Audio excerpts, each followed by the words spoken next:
Good morning once again to those who have heard me, and good morning, ladies and gentlemen,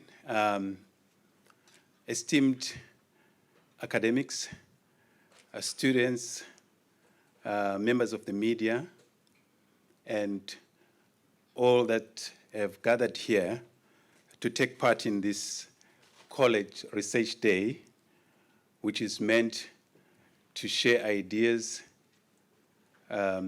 share experiences and knowledge.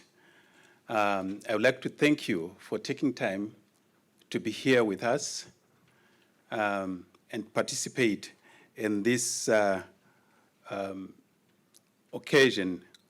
Your presence here is appreciated, and we believe that in everything that you are going to do, we are going to gain, each one of us, in one way or another, as we celebrate our College Research Day, which is themed on achieving sustainable goals,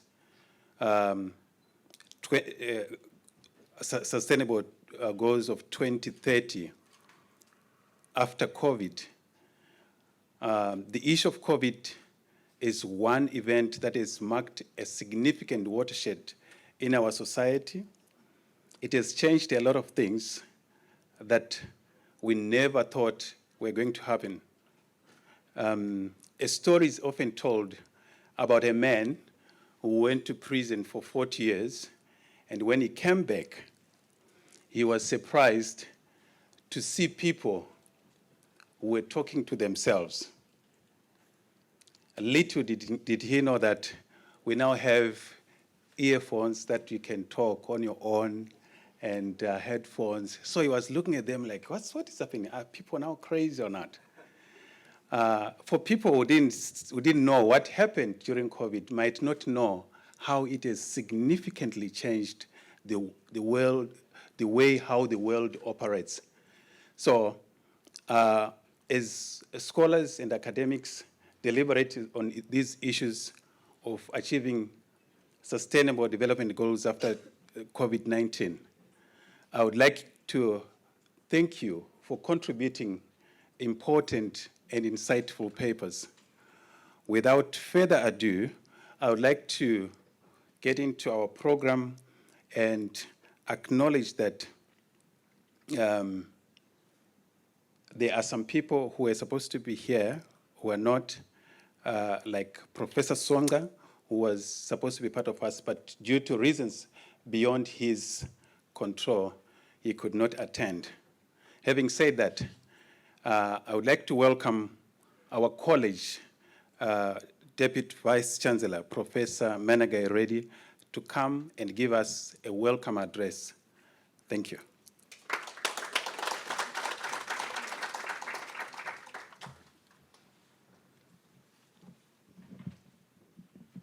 The Director of Proceedings, Professor Sybert Mutureko, Minister of Public Works and Infrastructure, the Honourable Mr. Sihle Zikalala, Executive Director of Corporate Relations, Ms. Norma Zondo, Deans in the College of Law and Management Studies, Professor Colette Miller, Professor Mabuto Sibanda, Professor Msizi Mkhizi, Professor Stephen Matula, and Professor Warren Friedman, DPS of the College, Ms. Alia Vade, session chairs, presenters in the various sessions, colleagues from the College of Law and Management Studies, colleagues from the University of KwaZulu-Natal, students, dear ladies and gentlemen, a very warm welcome to each one of you.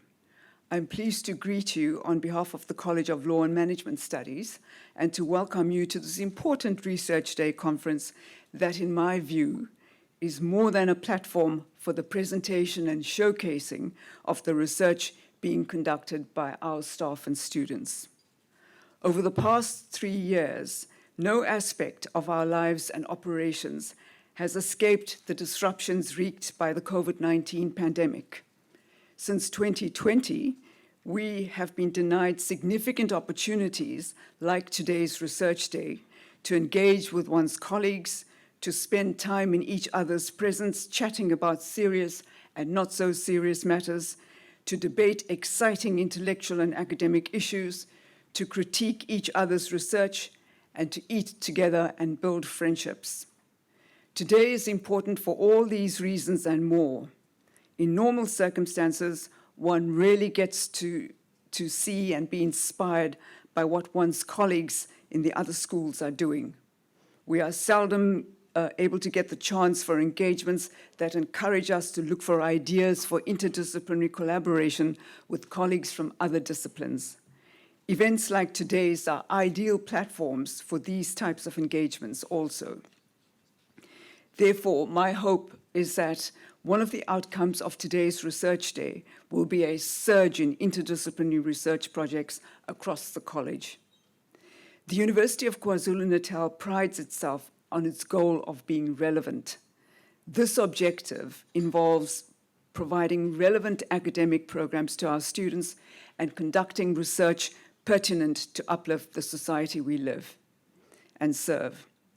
This Research Day's theme, which is Achieving the Sustainable Development Goals 2030 for higher education institutions post the COVID-19 pandemic, speaks to our goal to be influential in changing lives.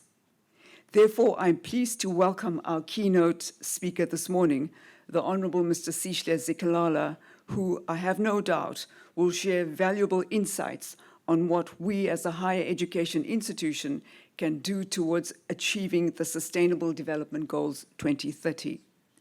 Mr. Zikalala is an alumnus of our college, his most recent qualification being an MCom from the Graduate School of Business and Leadership, which he obtained in 2019. The Honourable Minister's ministry in government is that of Public Works and Infrastructure. His success in this portfolio depends to an extent on the education and training he received from this very college.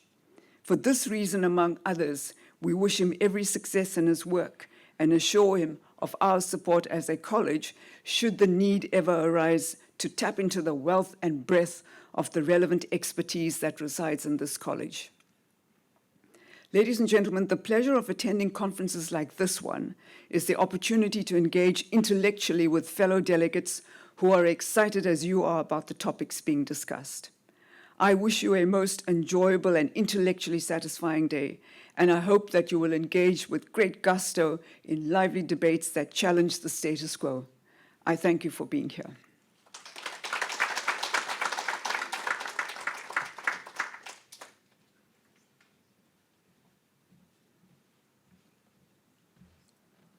Ladies and gentlemen, it is my singular honor to welcome the Minister of Public Works to come and give us a keynote address. Thank you.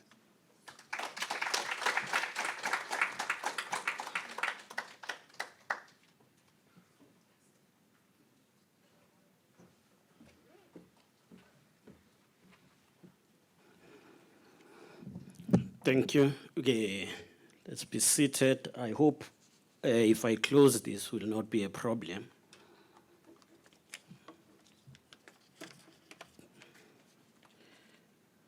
Thank you. Once again, may I take this opportunity to extend my greetings to all of you as we gather here this morning. We wish to acknowledge Professor Reddy, the Acting Vice-Chancellor and the head of the College of Law and Studies.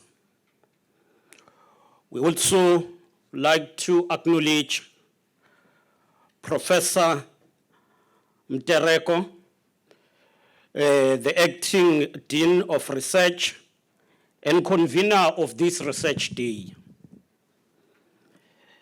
May I recognize Ms. Noma Zondo, the Executive Director of Corporate Relations Division, the Dean of the 4 schools in the College of Law and Management Science and Management Studies.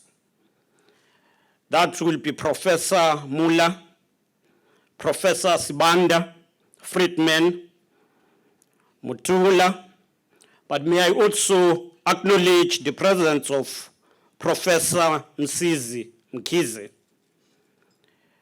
the Member of Parliament who's with us, Mr. Brandon Pillay, researchers, academics, and postgraduate students.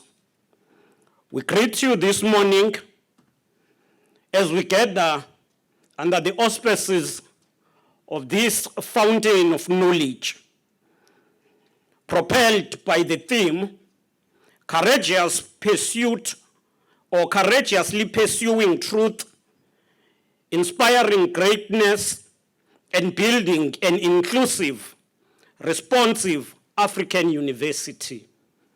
I still believe that UKZN as a whole stands for this.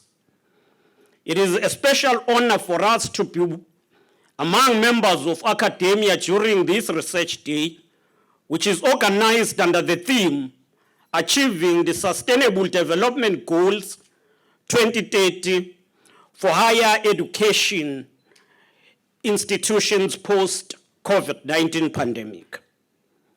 An invitation from the College of Law and Management Studies that allows us to speak on a topic that has been chosen, but which is more relevant to our own challenges that we are going through today. That therefore depict the importance of research in informing the work we are doing, but also in altering the living conditions of the people, both in our country, the continent, and the world.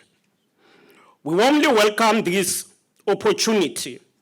Not only that, your discussion must help us realize the 2030 global goals as set by UN, but you must also help us realize the National Development Program Vision 2030 and also build the Africa we want by 2063. You must help us accelerate regional integration as espoused in the AU's flagship program, the African Continental Free Trade Area. We're confident that you will seize the opportunity that arises from teaching and research to collaboration and exchange knowledge, which will advance South-to-South cooperation through mechanisms like the BRICS Plus and others. The wealth of knowledge and expertise found at UKZN across discipline and faculties put this university at a pole position to make meaningful contribution to achieve the 17 integrated sustainable development goals. These SDGs remains a universal call to a decisive action to eradicate poverty, protect the planet, and attain inclusive socio-economic development that leaves no one behind. This interconnected goals addresses the global challenge we face, including those related to poverty, inequality, climate change, peace, and justice. We are confident that the participants and scholars will pay attention to the 2023 Global Sustainable Development Report, which was released last month. Among others, the report shows that SDGs are off track, with only 2 of the 36 targets reviewed being on track, and progress on 8 is reported to be waning. The report also recognizes various crises, including COVID-19, the war in Ukraine, the rising cost of living, debt crisis, and climate change disasters that have undermined the progress we were making as we approach 2030. there can be no doubt that the escalation of the protracted Israel-Palestine conflict will have an impact on all humanity and may again arrest any progress we seek to make toward the attainment of these SDGs by 2030. Just as we saw the disruptive and catastrophic nature of COVID-19, it is important that as we envision and craft future scenarios, we factor not only pandemics, but the conflict, which in particular have a disproportionate impact on the vulnerable poor of the world. As we think about the research agenda, there can be no doubt that our country and continent need higher education institutions that are at the forefront of helping society mitigate disruptions from both natural and man-made disasters. These must be institutions of higher learning that are seized with the task of integrating SDGs in institutional strategies from colleges to schools and to government departments. As management fundis, we look to you to produce skills that will help government and the built environment to improve the management construction contract so that critical socio-economic infrastructure is delivered on time, within budget, and according to specifications. And therefore, that pledge of helping us as a Department of Public Works and Infrastructure is warmly welcomed and will be appreciated. We look to you to advise government and social sectors on economic models or paradigms that can drive change to meet the needs of the people. Your role in developing careers in the STEM subject, from the foundation to postgraduate studies, cannot be overemphasized. It is one thing for the layman to say we are in time of a great change, but it is another thing for a researcher and a scholar like yourself gathered here to thoroughly examine the drivers of the trend behind the change, and to also identify what is not going to change so that we can indeed develop appropriate human-centered business and management strategies. We do not wish to innovate for innovation's sake, but we must deliberately innovate to convert necessity into business model, management tools, and economic strategies that addresses the pertinent needs of our society. The persistent, violent, and destructive storms from Mother Nature and those that nurtured by humans' disastrous action and caused inaction are an opportunity for this university to reclaim its voice of reason and leadership role in providing evidence-based solution to our contemporary challenges.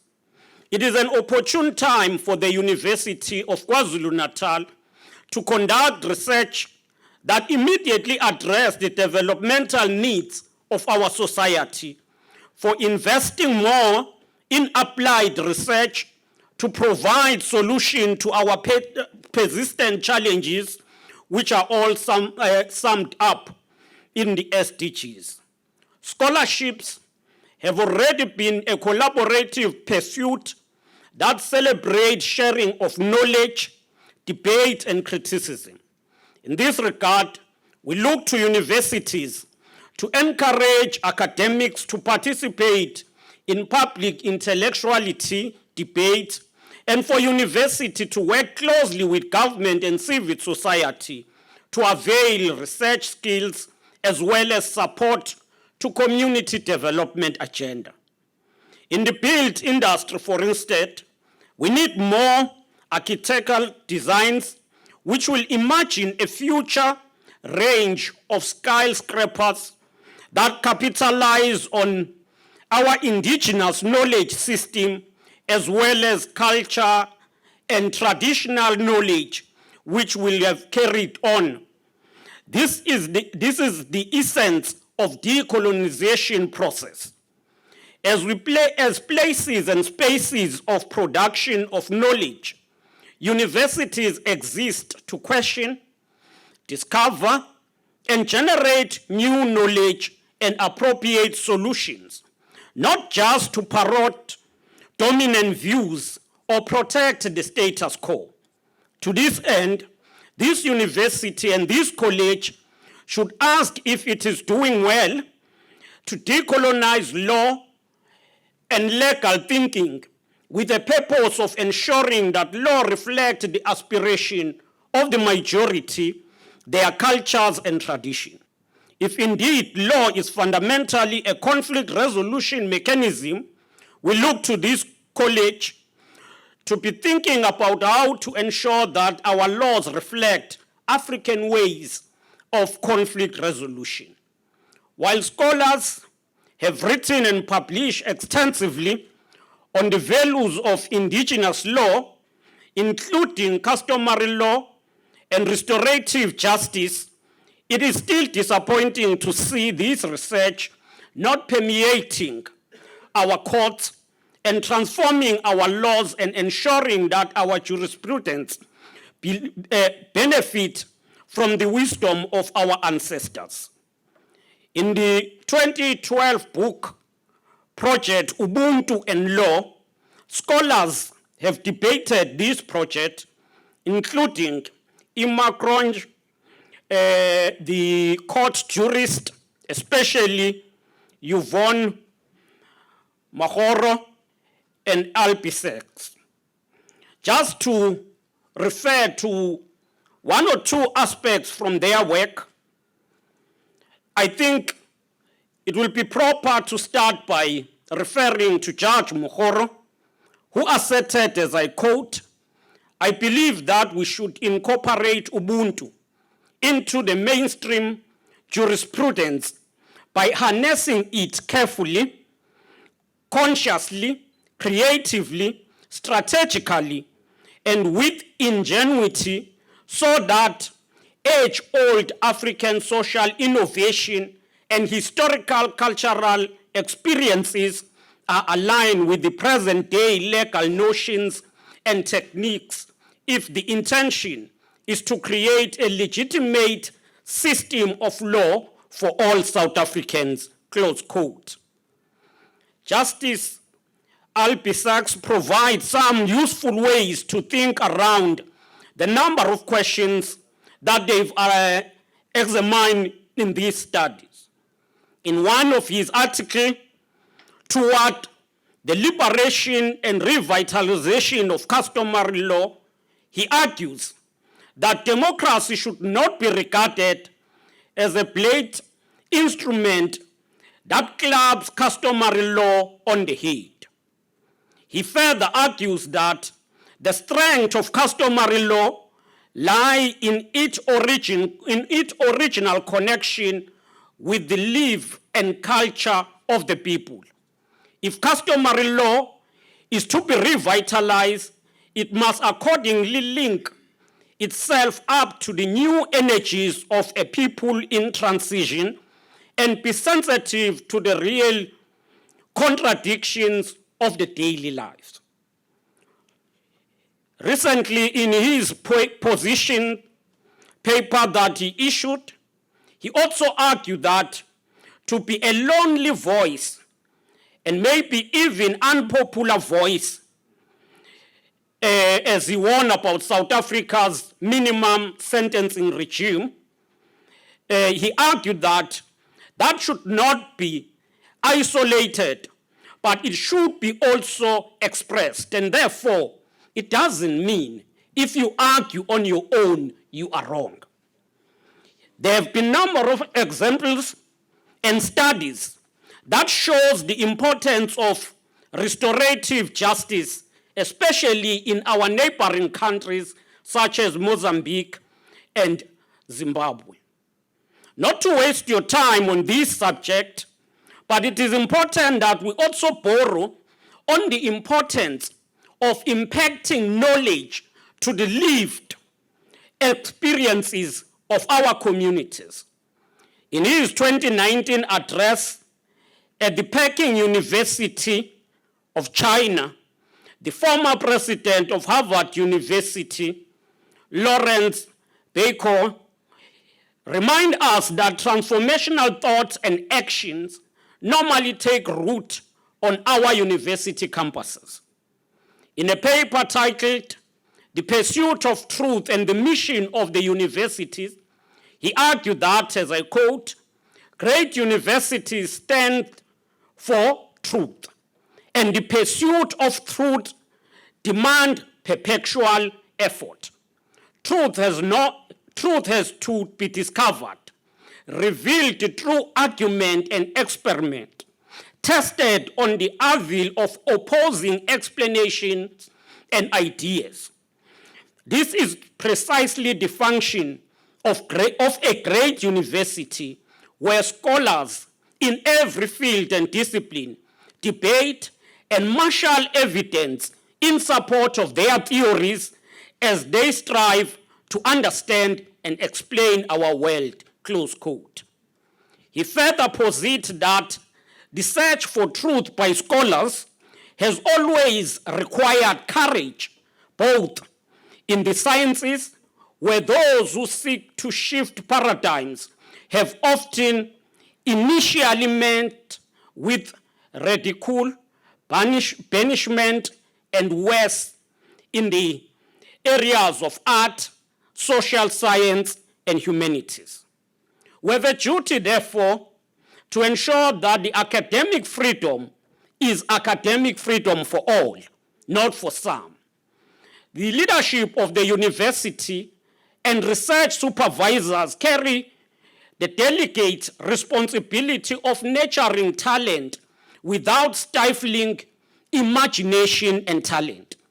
It means ensuring that everyone in the university feel vindicated, included, and that they are safe and empowered to speak their minds, including speaking truth to power. Encouraged by ideas, orientation, motto, and even payoff lines of UKZN, we can state with no doubt that indeed it is in our hands to ensure that this university continue to excel in pursuit of truth, inspiring greatness, and building an inclusive, responsive university. I am very conscious that this institution is steeped in a rich history, or even more correctly, there are various historians that makes this University of KwaZulu-Natal special and exemplar in many ways. But maybe because our topic today also entails engaging on the progress we are making on the Sustainable Development Goals, it will be important that we take a look on some of these progresses that have been encountered in the world as a whole. I think one of the SDGs that is very fundamental to us as South Africans will that of reducing poverty, which is SDG 1. It is, of course, it is great that South Africa is making a progress in terms of reducing poverty. The recently released report of Census 2022 indicates the progress that we are making.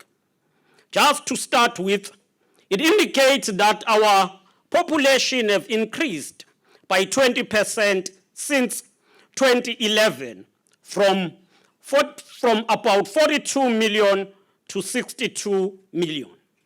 Majority of our population remains women, who constitute 51.5. United Nations estimate that if we do not encourage change and accelerate progress in terms of gender equality and fighting poverty, if we don't speed up the cause, it might take us more than 300 years to meet our target.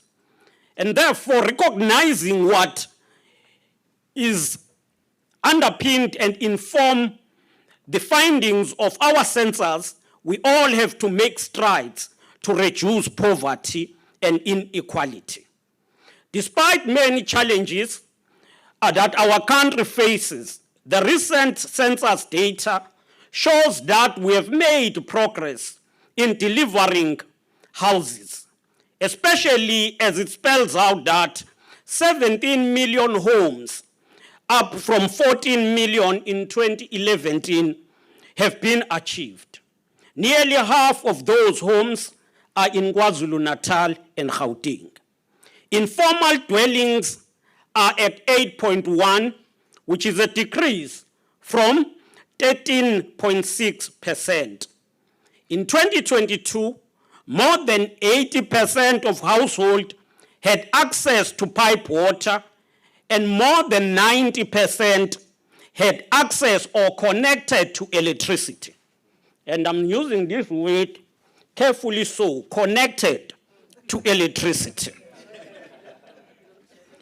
In receiving the Census 2022 report, His Excellency President Cyril Ramaphosa said, as I quote, "Policy making that is not informed by accurate data can result in inefficiency in the allocation of resources, underestimation of the needs of society, poor planned program, and poor financial management," close quote.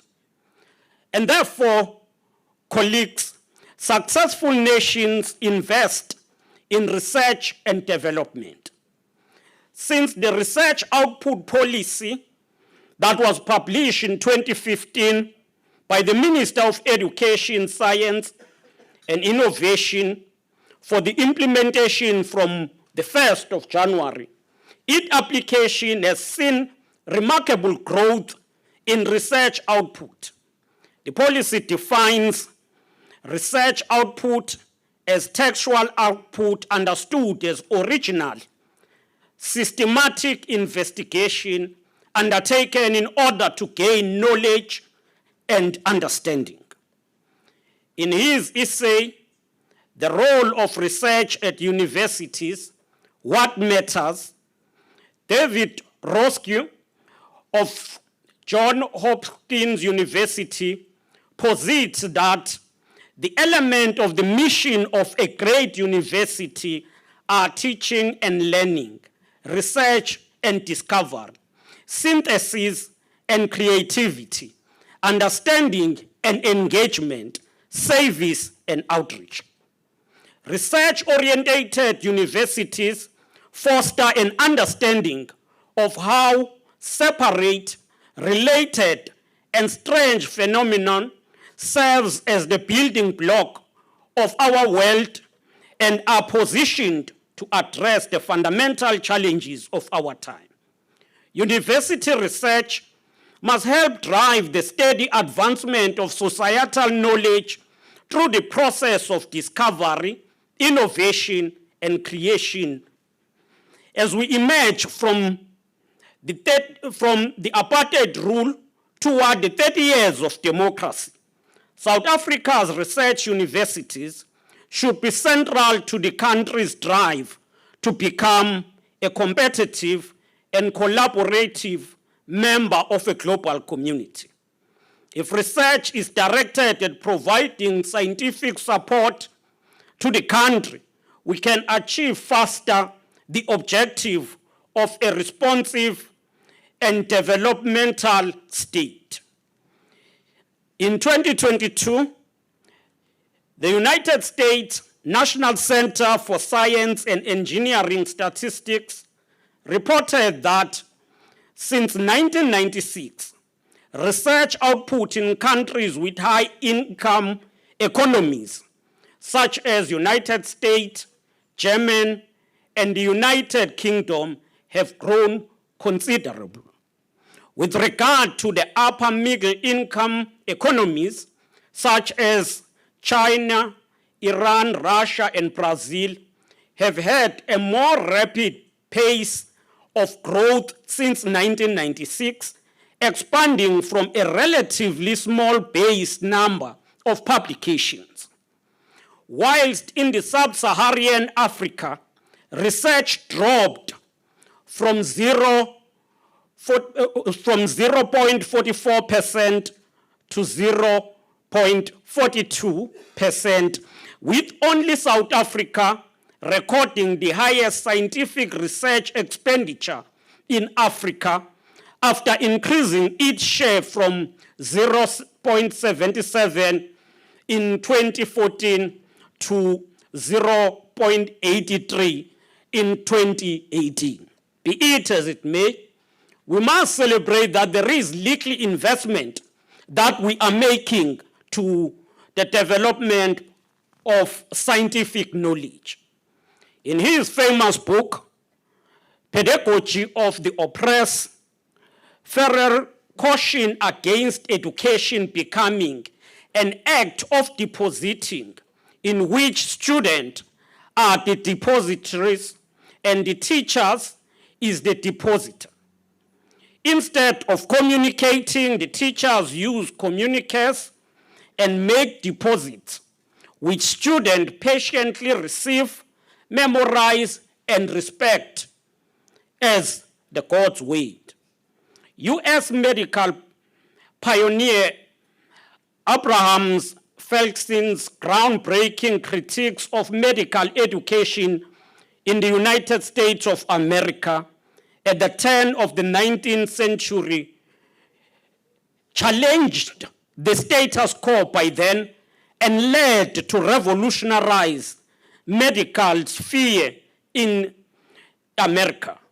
He called on the profession to avoid the situation where the teacher and student chase each other down the fascinating road of research, forgetful of those wide interests to which a hospital must minister.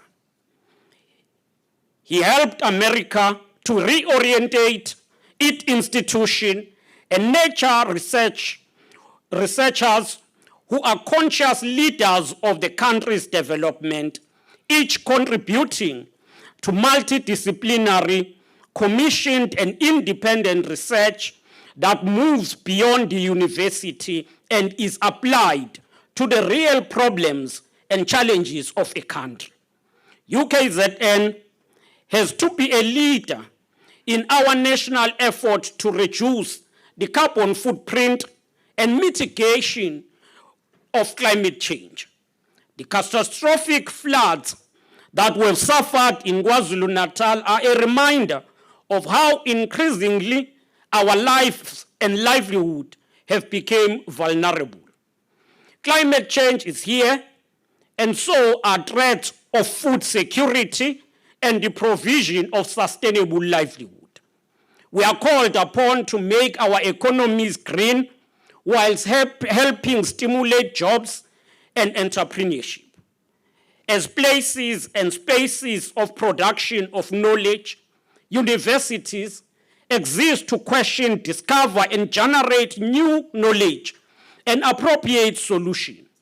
And therefore, UKZN is also challenged to respond to this challenge of our time.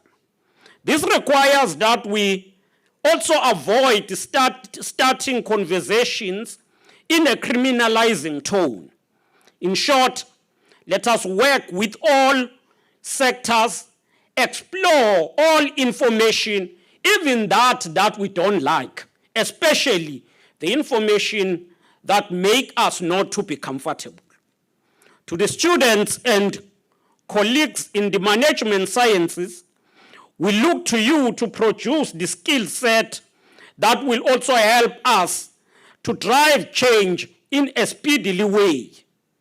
We are eternally grateful to many men and women of courage who have come through this institution and not only toil to fulfill their dreams, but also they've become a fountain of knowledge, activists for non-racial, non-sexist, and democratic society. So we can call on you to continue inspiring for us to address structural injustice, fight the remaining resistance of colonialism. A few days ago, we buried one of these stalwarts, the medical scholar and freedom fighter, Professor Kuvadia. From at least the 1950s onward, we know that student and progressive academia across all walks of life made this university a vibrant site for debate and for waging relentless struggles against oppressive apartheid regime. In the process, some of the best and freedom fighters emerge under challenging occasions. These include the likes of Professor David Mason and Mandla Mchunu, who took issues of law and human rights to their people through the Street Law Project.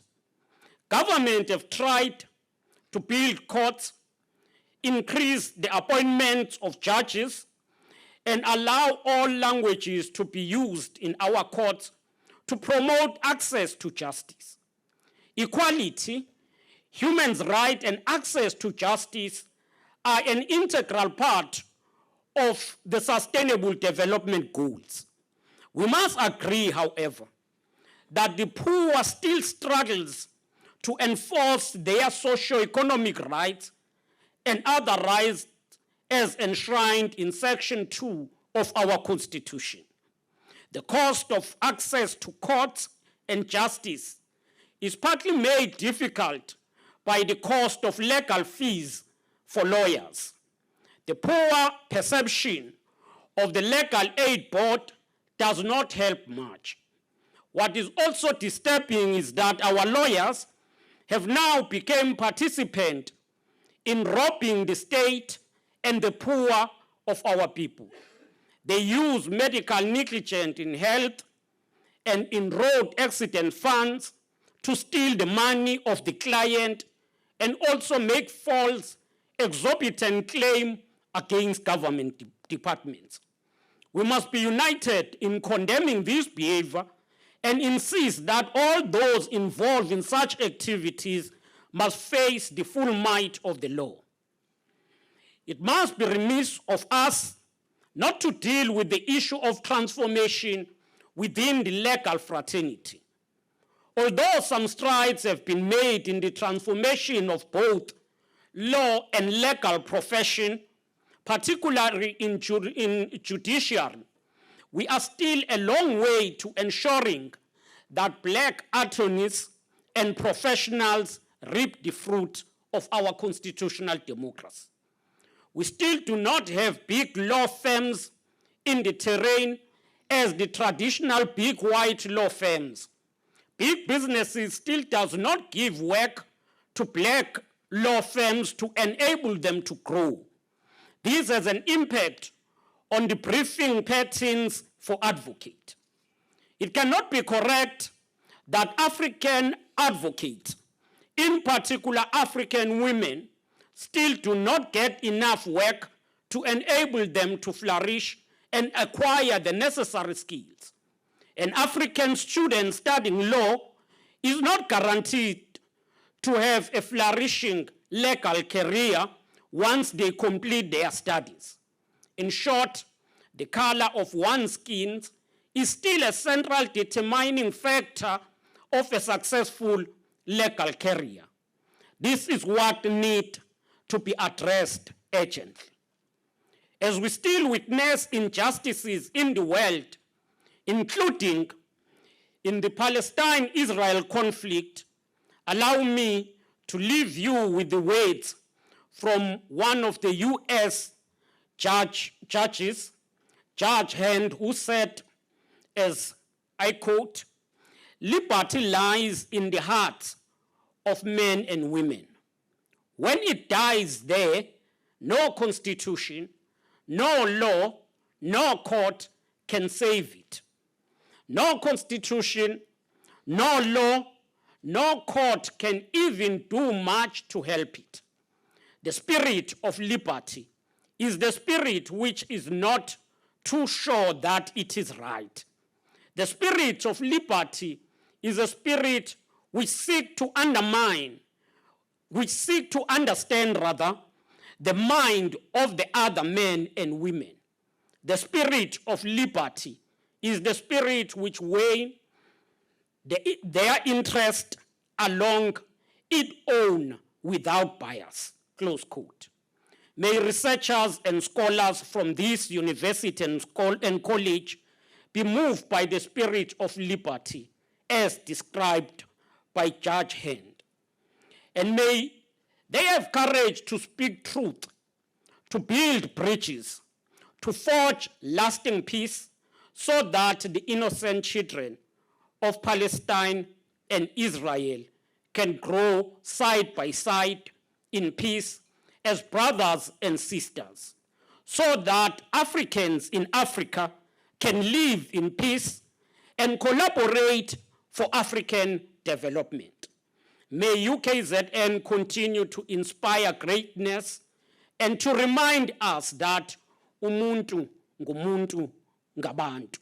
I wish to thank you for offering this opportunity to share a few words with you today, and we wish you a great research day. I thank you.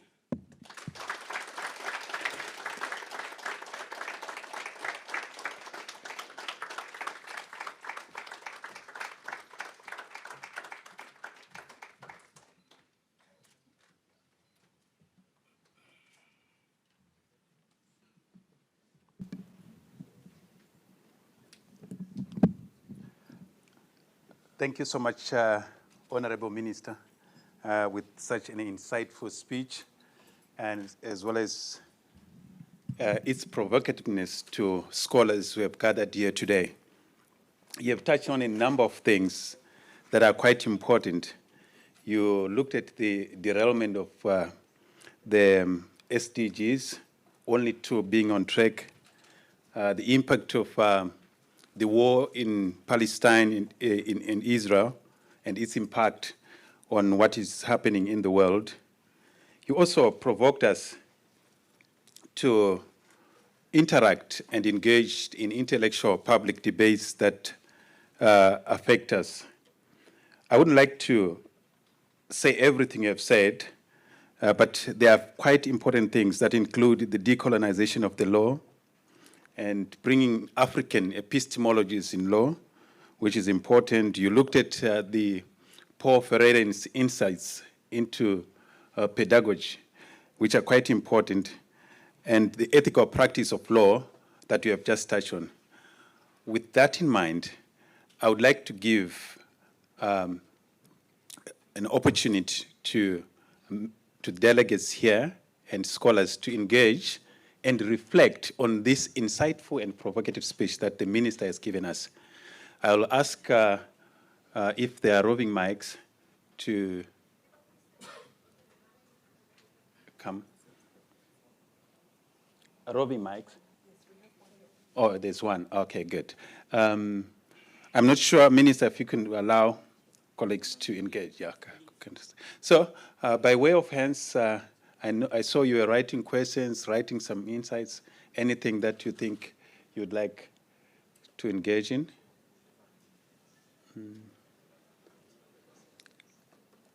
There's a roving mic, so just pick up your hand so that we can come to you. Isn't it? Any hand?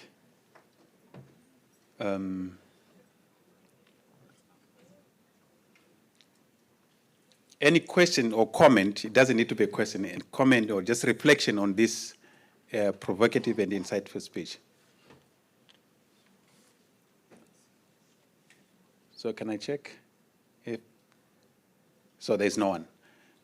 Okay, with that in mind, ladies and gentlemen, let's put our hands together once more for the Honorable Minister's speech. May I call upon our Director of Corporate Relations to hand over to the Minister.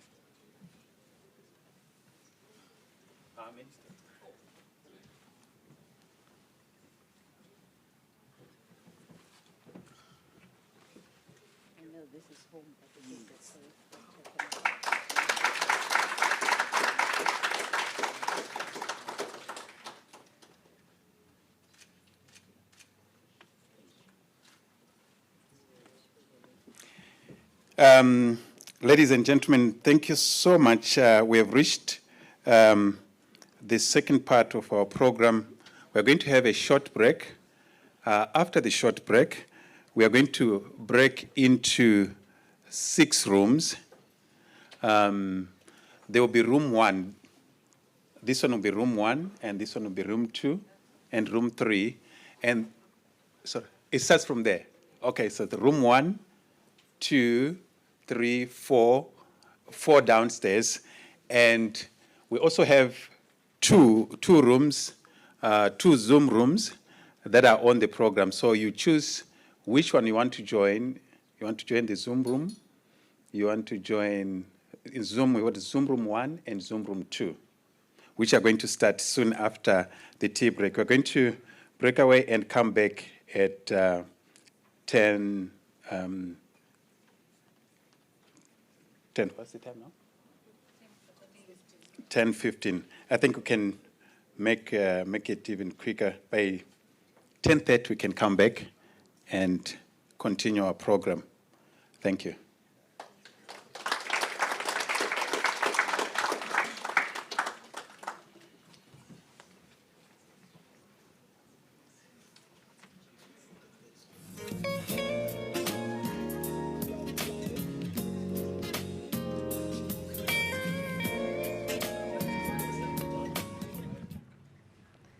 Okay, good afternoon and welcome to probably the nicest part of the program, the 3-minute thesis. I'm Suhefa Bamji and I'm co-chairing the session with Dr. Sanele Gumede. So thank you and welcome. So the 3-minute thesis competition has a bit of a history to it. And in Queensland, there was a water shortage. And the professor was taking a shower. The showers were limited to 3 minutes. And he thought, well, what can you do in 3 minutes? Maybe make a cup of tea. And that's where really the idea of the 3-minute thesis came through. And it's similar to it's very similar to the elevator pitch concept. Now, put it this way. An 80,000-word PhD thesis would take 9 hours to present. And these PhD candidates in this competition have 3 minutes. 3 minutes. But there's something very special about the competition as well. It's about communication. It's about being able to get your ideas across and changing the world in 3 minutes, not using technical jargon, to speak to everybody. So we're an intelligent but non-specialist audience, so that you get your message heard, right, without over-explaining or technicalities. And it's about being able to communicate to, a wide enough audience so that you get buy-in. And so it's a wonderful way to communicate. We are very honored to have as our judging panel Dr. Doug Engelbrecht, Professor Warren Friedman, Dr. Lorraine Magutu, Professor Anne Strode, and Dr. Sheetal Soni from very different schools in the college, because it really doesn't matter what audience you're speaking to. If everyone can understand you, everyone buys in, everyone hears you. And our timekeeper, Dr. Vishal Serban, probably the most important man here. And that's because the rules are very strict. 3 minutes are 3 minutes. We don't give the competitors any warning or countdown. When it dings at 3 minutes is an automatic disqualification. But there are rules about slides. There are rules that go with the competition. So the candidates are only allowed 1 single PowerPoint slide. No animations, right? No videos, no music. It's a single static slide, 3-minute maximum. Presentations that will be spoken word only. And when the candidate gets here, the minute they start moving or speaking, that's when Dr. Suban starts his clock, right? Your presentation starts through movement or speech, and then it's just you versus the clock. Yeah, and the decision, obviously, of the judging panel is complete. So how are they judging our participants? Engagement and communication is one criteria, and the other criteria is comprehension and content, right? And what that means is how successfully candidates can communicate their message, not using jargon. And the second part is comprehension and content, okay? And so that also will be scored up to a maximum of, 10 points in total. And the candidates have seen the full rules. The judges know the full rules based on that. But for the wider audience, what we need to know is that that's where we go, right? Beyond that, well, there's money involved.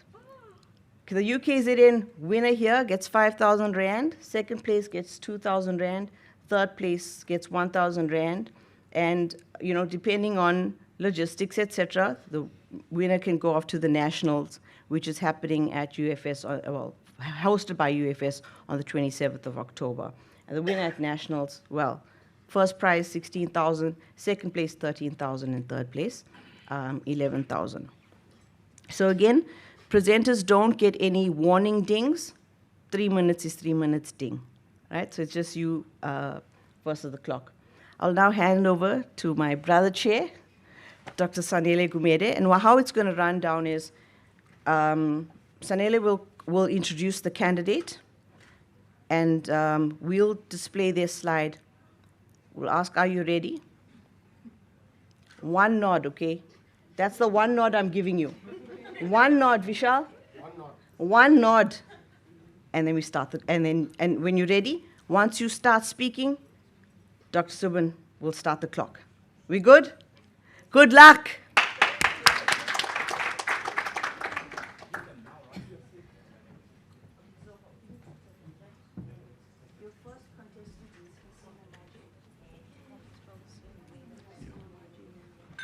No, you left them here.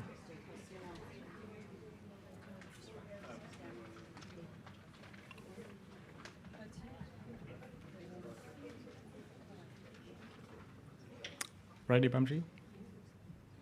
Okay. Ladies and gentlemen, the first person to join me up here is Hasina Majid. You could come while speaking.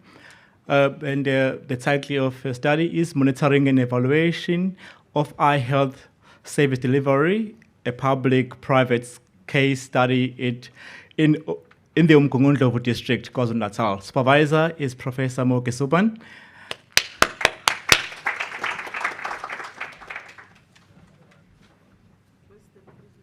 The presentation? Don't start the clock. Cataracts are a leading cause of blindness globally. It is a form of avoidable blindness corrected with a very short surgical intervention. In South Africa, within the public sector, it is a neglected and under-budgeted area. It's also a very under-researched area with very little updated research, and this feeds into a negative service delivery cycle. The study we did investigated the success and the limitations of a public-private partnership that used a health forum as a vehicle to alleviate cataract backlog surgery in the Umgungundlovu district. It was theorized within the 5C protocol and the logic model, and we emphasized on the content, the context, the commitment, the capacity, and the coalition that would connect the policy monitoring to the evaluative practice. A key question that we were looking at was, what are the administrative and management barriers that would impede effective eye health service delivery? Qualitative analysis with an interpretive paradigm and inductive reasoning was used. The data revealed that the disconnect between the service delivery and the stakeholders was connected very deeply to the absence of a database. What happens is all the hospitals in the country have a list of people needing the surgery, but not all of them use a standardized database. So there's duplication of patients across the country, and this adversely impacts the procurement, the planning, and the program implementation. The public-private service model for eye health service delivery is a very promising medium-term solution to address the eye health issues that we face in the country. But the structure of the forum and the stakeholder engagement and the roles of the stakeholders is critical, but more critical than that is to actually have a database so that we can allocate patients accordingly and we reduce the fiscal risk on both the stakeholders and the state. The study also calls for more extensive engagement and research around who key stakeholders should be, because this is a critical gap that still exists in our country. Thank you. Very much. Are you not blown away already? Not a round of applause. There's a few minutes to tally their marks and send it down to you. Yeah, I'll just see what I see. The third one is Moraro. All right, you can see the cream of the crop that you're having here. We have a very nice presentation coming through. You're still. You're done with the. You'll have another sheet. You'll have to hand that one over, and then then you'll get another sheet for someone else. Yeah. All right. While that's happening, we could already see. You could come stage so long. All right. The next presenter is Moraro Makuva, Supervisor Dr. H. Mambili Mambando. Okay, excuse me, sorry.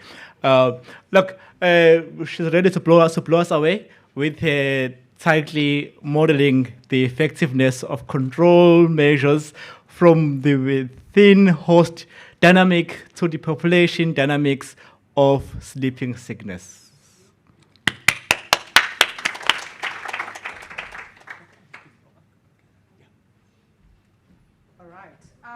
By the show of hands, how many of you know how to sleep?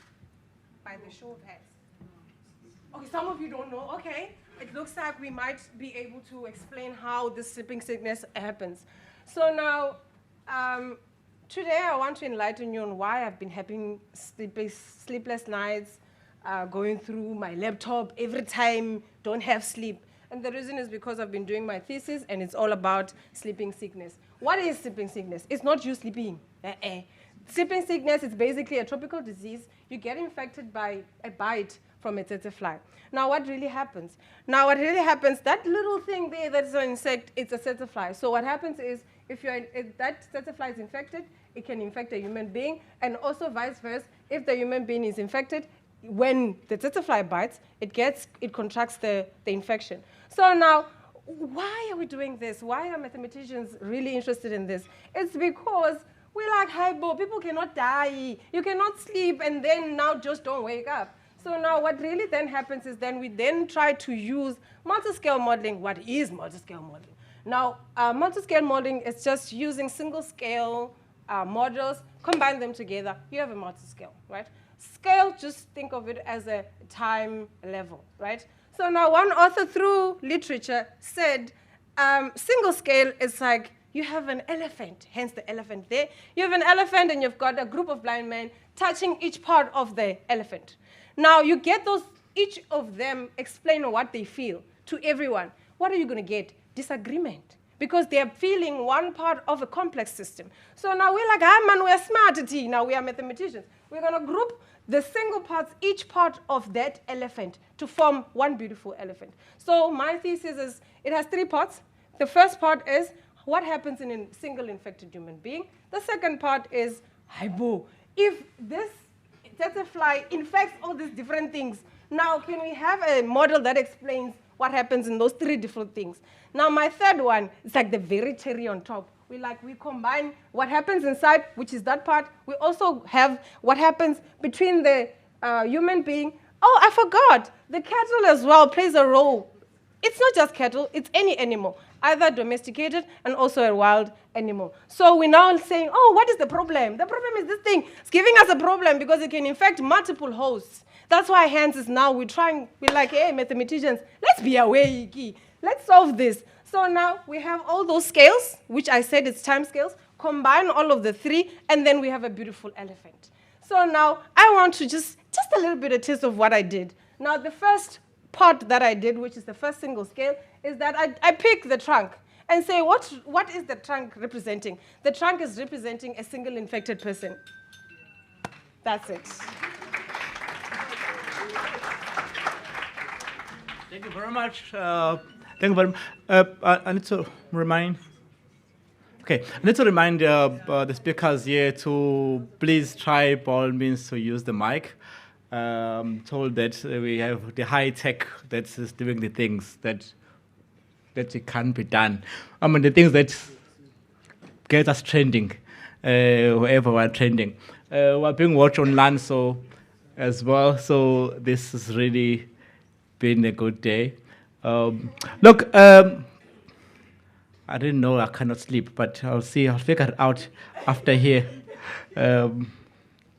I thought if I'm awake in the morning, it's fine. I'll have to mathematically think of it. Look, Mohammed Ridwan, you could as well make your way here. Look, again, for the speakers here, please ensure that you use the mic so that they hear you from outside. Mohammed Ridwan is supervised by Professor Dr. J.V. Fono Dombeu.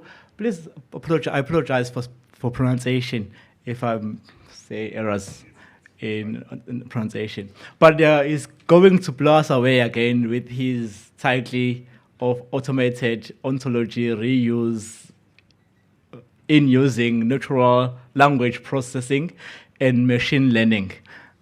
Please blow us away.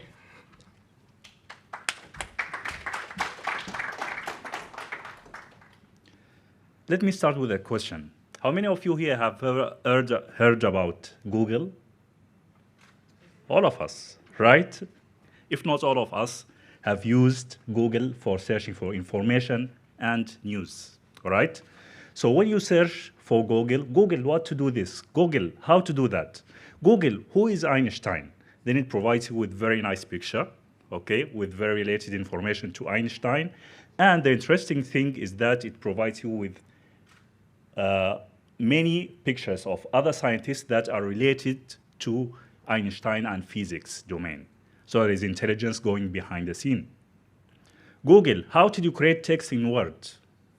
It provides you with an answer, and it provides you with other additional questions that may interest you, like how to change the text of the in Word, how to change the decoration of the text, how to change the color of the text. So these are examples of what is called knowledge artificial intelligence, all right? Among other applications, including smart cities and e-government. So what here is we are doing is creating knowledge bases that store these related information and connect them in an intelligent way and an integrated way, okay, to provide it to you, all right? So building this knowledge bases requires highly expertise people in that domain. And it requires very high amount of time, and it's financially cost. So my research is trying to automate the process to decrease these factors as much as possible, okay? So I'm using machine learning techniques and natural language processing techniques to automate the process by using existing knowledge bases to create new ones, all right? So starting from the early stages of the selection of the candidate knowledge bases, going through matching between them to find similarities and differences, ending up with merging these knowledge bases to get the new one, all right? So far, our results revealed that our results can automate the process in a very high performance, very good quality with enriched information. My research message says, stay connected, be intelligent, and be fast. Thank you.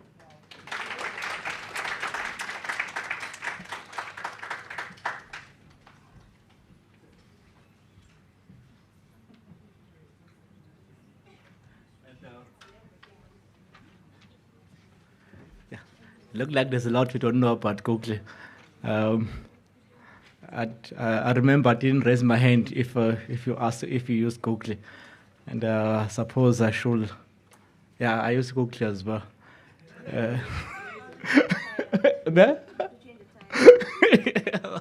I suppose. But, okay, I think we'll have our next speaker, Ayanda Makai. Whenever you start to the podium, round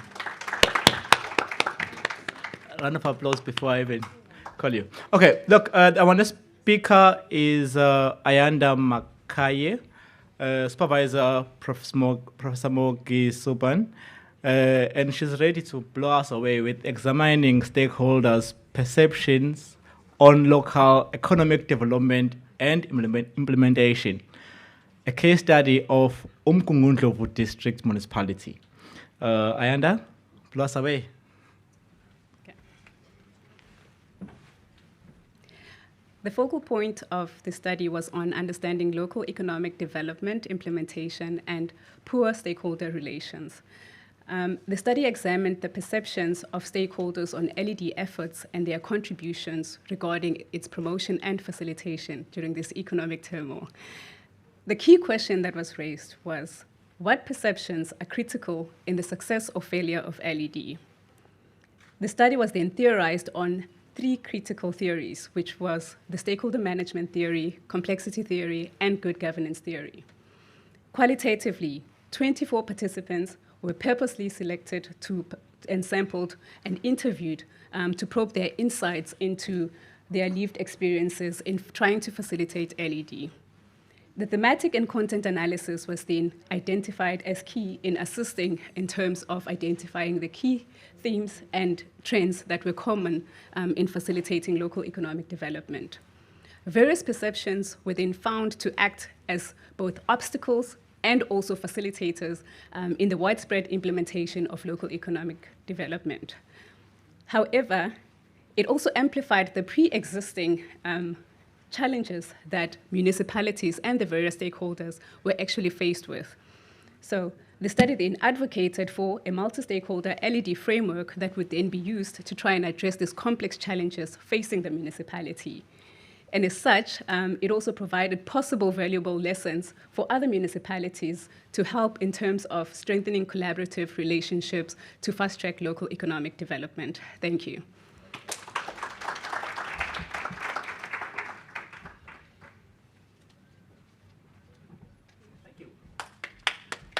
Round of applause. Show with this.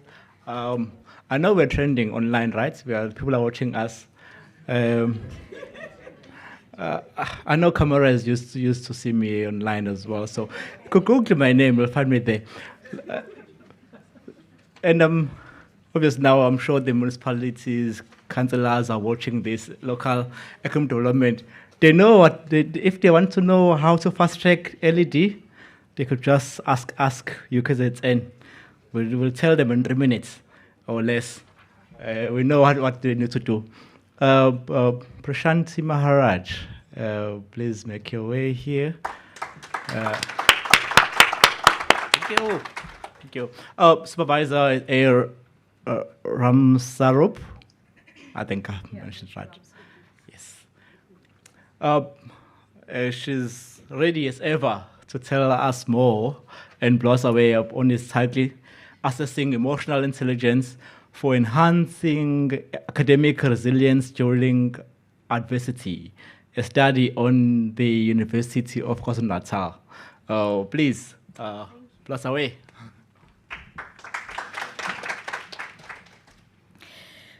Fear, anger, and sadness are some of the most common cited emotions that was felt during COVID-19 and impacted resilience. The World Economic Forum ranks EQ, or emotional intelligence, as the top 10 skills needed to thrive in this day and age.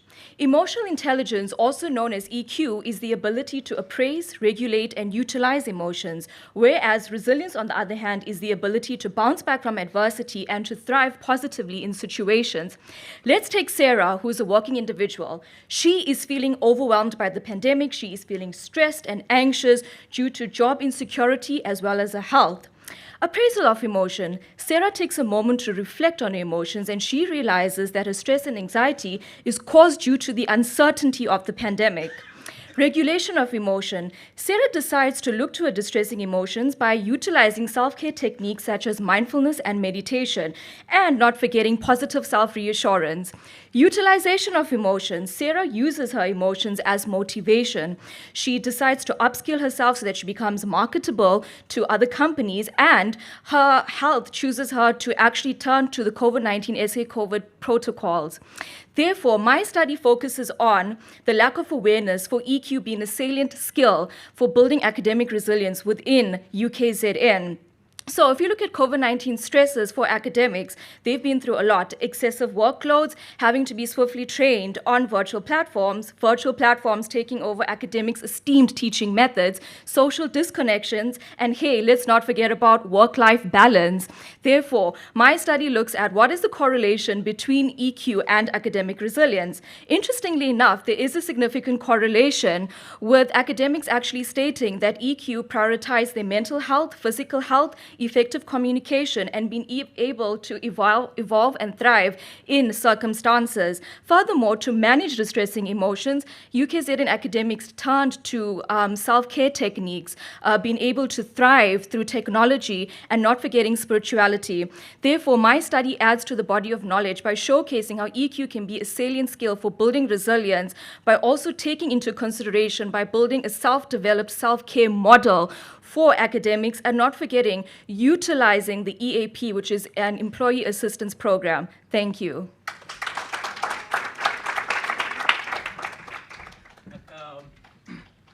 I think all of us here would deserve a round of applause. We're still here, right? Isn't it that we were stressed during COVID, and that means we're here? That means our EQ is still high. We are here. So we wouldn't be here if our EQ and our resilience would be here. We passed through COVID. We're here. Well done. Well done. Okay, next. Please come through so long while we're finishing something else. Just be okay with me here. I mean, she told us that if you stress, but you make it through because the EQ is high. So,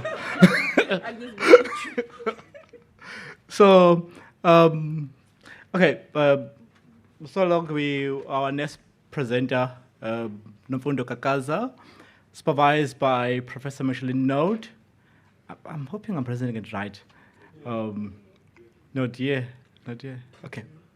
It's just that I was running away from saying something I don't want to mean, but the title is Value Chain Analysis of the Informal Economy Banana Markets on the Berg District, Mpumalanga. Hey, well done, Susanele. The value chain analysis of the information economy banana markets in the Onderberg districts, Mpumalanga. Colleagues, please be blown away by Nomfundo Kakaza. The Onderberg district in the Mpumalanga province is one of the 6 major banana producing areas in the country. They are accountable for 35% of banana cultivation. The street vendors in fruit and vegetable markets are marginalized, they earn low incomes, yet they are very vital to the effectiveness of banana value chains because they do add value to banana value chains. This is an explanatory and exploratory research. Data was collected with semi-structured interviews of 119 street vendors and also in-depth interviews of 12 key informants using interview guides. Data was analyzed using SPSS 25.0. We also use functional analysis to map the banana value chains. We found that street vendors experience challenges at the micro level, at the meso level, at the macro level. Micro, we mean the stages, the operations along the value chain, for example, maybe at retail. Meso, we mean the support services that are given to the operations, for example, finances. And by macro, we mean the regulatory and legal framework within which the banana value chain operates, for example, bylaws by the local municipality. We are recommending an inclusive banana value chain where street vendors can be linked horizontally. By that, we mean that they can mobilize funds. Already they have existing stock files to be able to buy directly from farmers. They'll be saving a lot of costs. We also want them to negotiate with the national fresh produce markets, assisted by the local economic development unit of the Nkomazi local municipality, because the formal sector is already doing that. They do negotiate and get favorable prices. We also want street vendors to be vertically linked. By that, we want them to not only dominate the retail stage of the banana value chain, we also want them to move to the wholesale stage of the banana value chain, as a few of them are already doing that, and expand their markets by also providing and supplying formal retail. We have 2 already who are providing the Spar and the Boxer. The other part is that we want them to move away from the consumption stage of the banana value chain.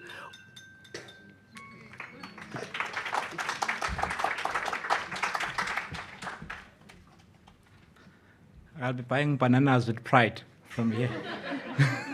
And so let's say it contributes as well to the banana market. At least it was in the Banana Republic or Banana City, so it was the banana market. So when we hear bananas, I'm sure we're not going to go bananas from here, but it's been lovely to hear that obviously there's value with bananas. That please, if you live here, ensure that you buy at least a pack of banana. It will help a lot, it will go a long way. Yes. Our next speaker, I'm not going to say the last, but the next speaker here is Preston Naidu. I'm hoping, you could join me here so long. Preston Naidu is supervised by Prof. J. Duhibihlela. Yeah. Duhibihlela. I apologize. Professor J. Duhibihlela supervising. But Preston Naidu is really going to speak to us about a risk mitigation framework for technology adoption in the South African construction industry. Ladies and gentlemen, I present to you, Preston. Thanks, Anila. Thanks, Dr. Mele. The South African construction industry yields only 2.7% of our total country's GDP, whereas countries like China, it's 6.9%. The UK is 7%, and Australia is 9% of their respective GDPs. These countries have shown a 400% increase with the introduction of new technology. In South Africa, it's approximately 1 year to build a bridge. So why aren't 3D printed houses more prevalent? Why don't we have new technology assisting in the construction of bridges? It's not because it doesn't exist. The problem is introducing that kind of technology in developing countries such as South Africa poses different risks from first world countries. My study is about developing a framework that can identify those risks, analyze said risks, and then respond to them. In my PhD, I've utilized mixed methodology to collect data and research. I have interviewed experts in the field. I have unpacked case studies that were published in the construction sector, and I've facilitated surveys throughout the country.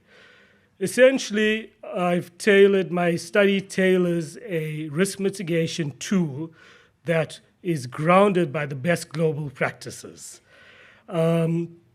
So where to from here? So hopefully in the near future, with this framework in place, you would see a lot more of the bigger construction companies in South Africa utilizing more technology in their building works. So you may even see your new home being 3D printed in a 24-hour time span. Thank you.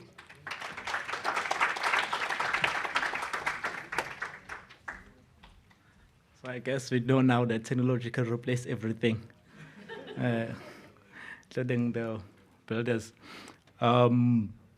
Colleagues, it's been lovely to hear the dissertations. This work has been put through for a number of sleepless nights, using various technologies, looking at various markets, and looking at health impacts and mathematically putting in there to make it all correct for us to consume and ruminate. They haven't done this work for ruminate. They've done this work for years and hours and months. So I can give them a round of applause again. It goes through a lot of stress when they like. So definitely we're doing this every year.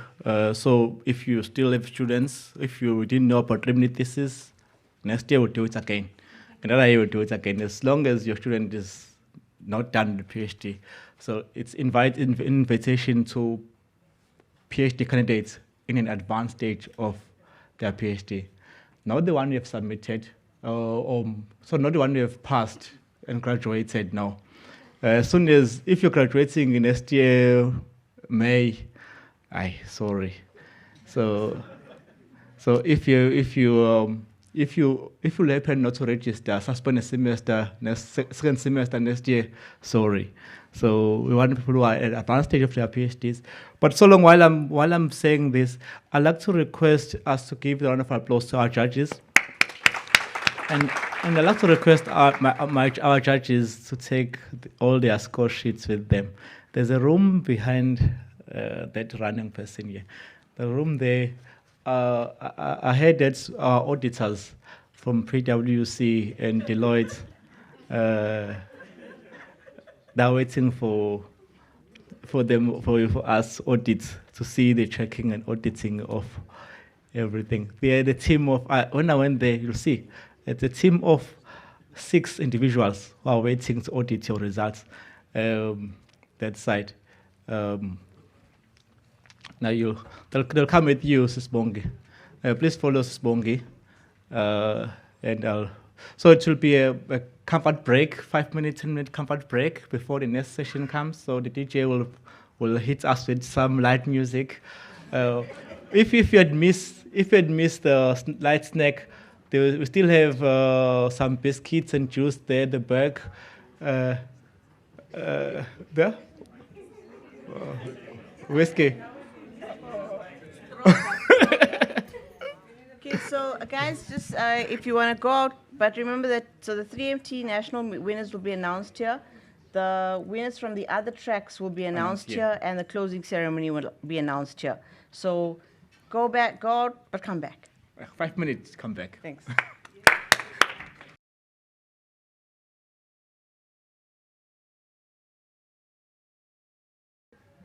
Thank you so much for taking part and ensuring everything that the auditors and calculators were busy doing behind the scenes in order to establish some of the things that are going to be announced next. I'm patiently waiting for Professor Mashao to come. I'm not sure. Oh, he's around.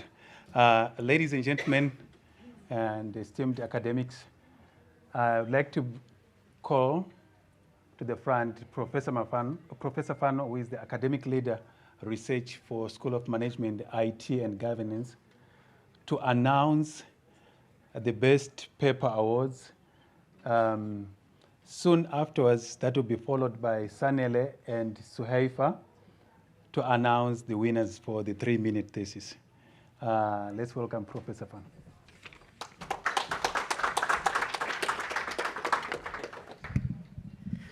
I am taller than him. Good afternoon, everyone. Yes, I was well introduced. Thank you for that. And it has been a very exciting day today. I learned a lot about the research that you're doing in different schools. And we got a chance to meet each other. I was meeting some of my students for the first time. So thank you so much for the organizer for giving us this opportunity.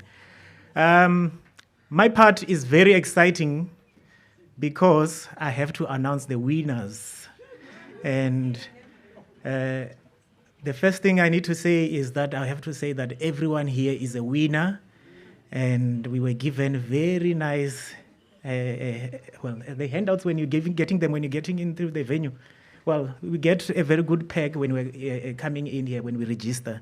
So thank you so much to the organizers for that, for making us all winners. I also have to appreciate academics who presented today, and also postdoctoral fellows who presented today. Like I said, you're also winners, although you're not part of the competition that has prize money. Right. Yes.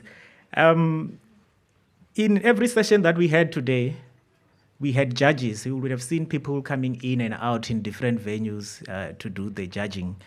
And they were judging presentations in terms of content. They were judging presentations in terms of layout, delivery, and the significance of the studies that you were presenting. And here with me, in no particular order, I am going to be reading out winners from each school, and then thereof I'll read out a winner overall at the best paper for the entire research day. So the best paper from the Graduate School of Business and Leadership award will go to Soraja Maharaj.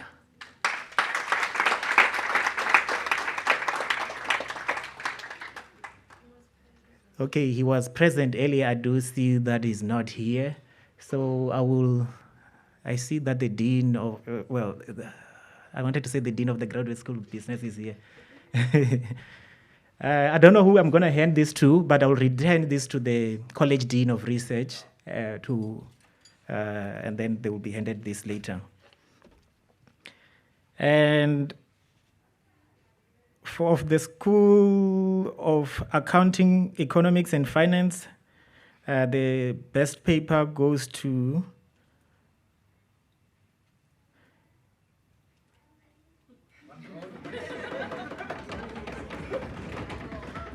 the best paper goes to Emma Lansdale.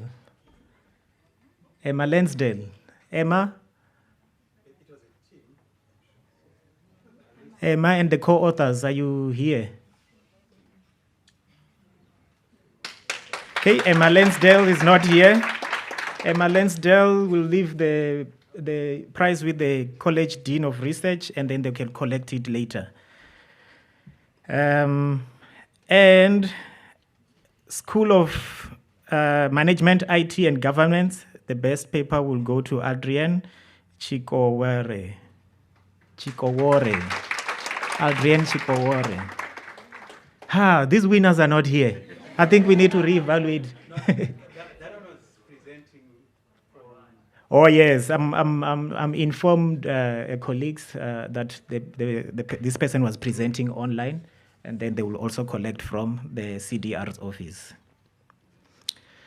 School of Law, this is the last school, and the best paper will go to, I hope this person is here.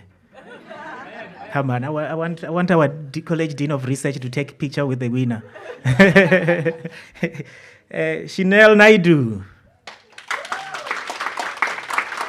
Yay, Chanel Naidu is here. Professor Mutereko.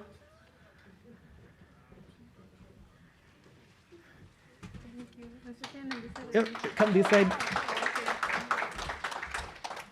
Must I come this side? No, I'm not in the picture. Okay. Thank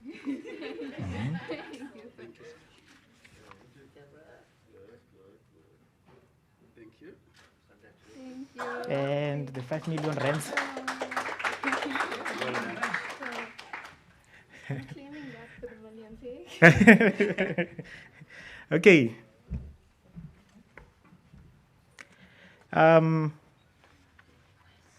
Now we go to the overall award. Now this is the best paper for today throughout all the sessions that we had. So all over all the 5 schools. And the winner is from the School of Management, IT and Governance. And this is going to go to Chepo Maota. Chepo Maota. Chepo. Okay, our best paper for the research day winner is also not here, and then we'll give this to the College Dean of Research to hand to the winner. Ladies and gentlemen, now I will call Dr. Sanele Gumede to announce the winners of the 3MT competition. Are you not announcing? I thought you are announcing. I'm just showing you. Okay. All right. Do this differently. Yeah, let's come on, man. That's for me. That's for me.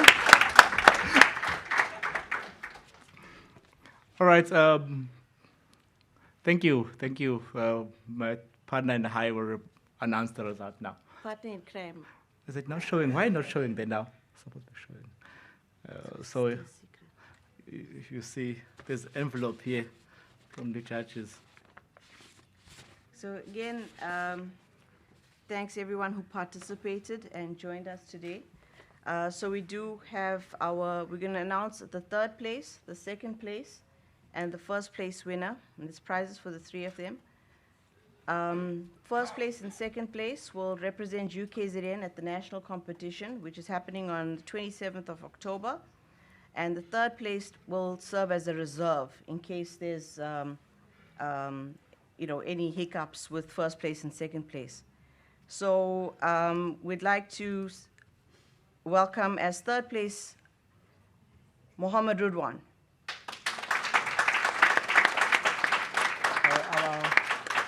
A picture of OCRP.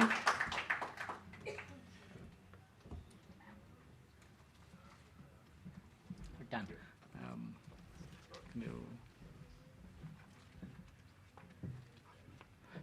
Hold this and shake hands with the OCRP.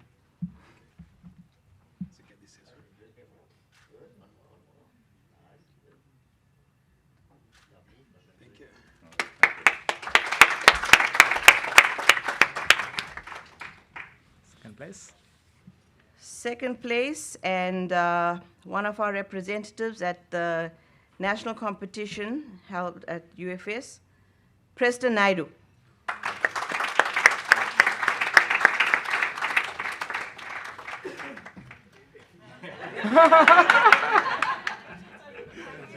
Please help him with the authority. It's coming. Hold this for now. I'm going to take a picture of something.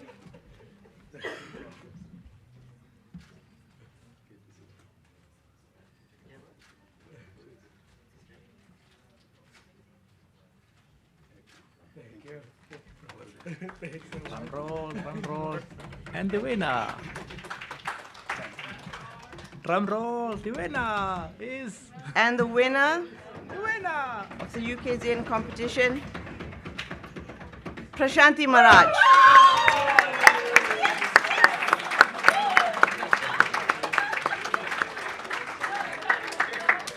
some guy?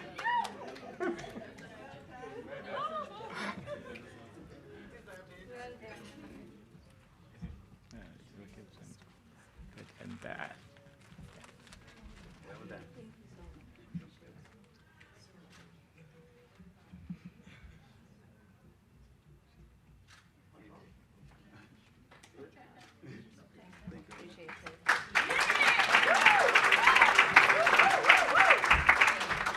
So again, we'd just like to remind you to watch UKZN social media for those links. Whoopsie, where did it go?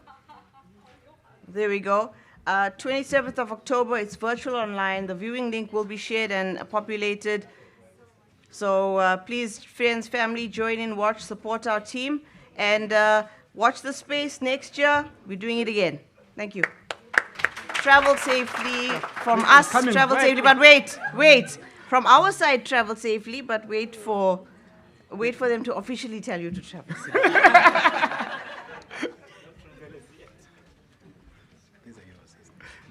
This one's no. We are In the book, not our. Professor Fan. I think that's Professor.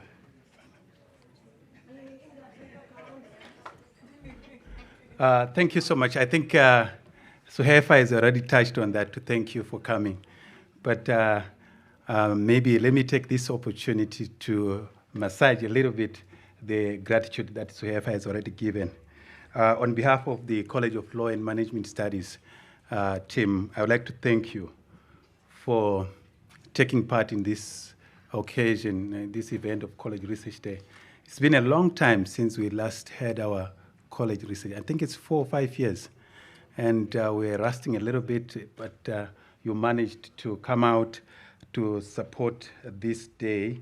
Let me say that this is what we're seeing here is a culmination of a lot of hard work, months, years. We're planning. I think when we were doing it, we're planning to do it. So we're in a planning mode. But the actual process started months ago. A lot of work went into this, months and even nights, especially the last few nights. Some people didn't sleep planning this day. I would like to thank you for that. It's something that I cannot thank you enough for. But your presence here is a sign of or a testament of your commitment to the academic agenda, to the research that the university stands for. I want to thank you for that. At the risk of omitting some very important people, organizations, and structures that enabled this event to take place, I would like to thank you, thank the acting DVC, Professor Menagai Reddy, for supporting this event. Even the college management committee for supporting this event financially. It costs a lot of money, but the college management committee saw it in their wisdom to allow this event to take place. We'd like to thank them for that. The next group of people I want to thank is the Minister's Office, Minister Sihle Zikalala, and his staff. Out of his busy schedule, they decided to spend some hours with us here to take part in this research. Another group of people that contributed immensely to the success of this event are the college deans of research who contributed towards the 3-minute thesis and supporting this. So this wasn't just a College of Law Management event, it was a university. So our winners that have just won here are going to represent not the college, but the university as a whole. To our academic leader research, we had several meetings, some short, some long, including Professor Suben, who is part of the College Research Committee, participated, and in some cases they'll receive emails that are long and demanding a lot at night and even any time of the day. I want to thank you. To the academics, your work was revealed in these presentations, the winning and the presentations that were done. It is my belief that everyone who is presented here is a winner. Everyone who said to listen to presentation is a winner, so I want to thank you for that. Even students who took time to come and be part of this, my gratitude goes to you. To our college PR, where is Hazel and Tim, and thank you so much. I want to thank you for that. And perhaps our postdocs who left their publications to focus on this, I want to thank you. They are the ones who did the program. They are the ones who organized even the reviews of the papers, technicalities, logistics. We were just standing behind and they were doing it. Thank you so much. I won't be able to name, to give some names of some of you, but this is quite excellent. Then, without you delegates who came here to support this day, there wasn't going to be any college research day. So the biggest thank you goes to you. If I were tall enough, I was going to say, by the way, I was in preschool some time ago, and my teacher would say, lift your right hand. Can you guys lift your right hand if you are not sick? Just lift it, and turn it this way, and say, well done. Thank you so much for this. And lastly, I want to thank the staff and management of this hotel for allowing us. We came very last minute, but they were able to accommodate us through Bongiwe, who was communicating with them. Ladies and gentlemen, I want to thank you for coming. Have a wonderful day, week, and year going forward. God bless you.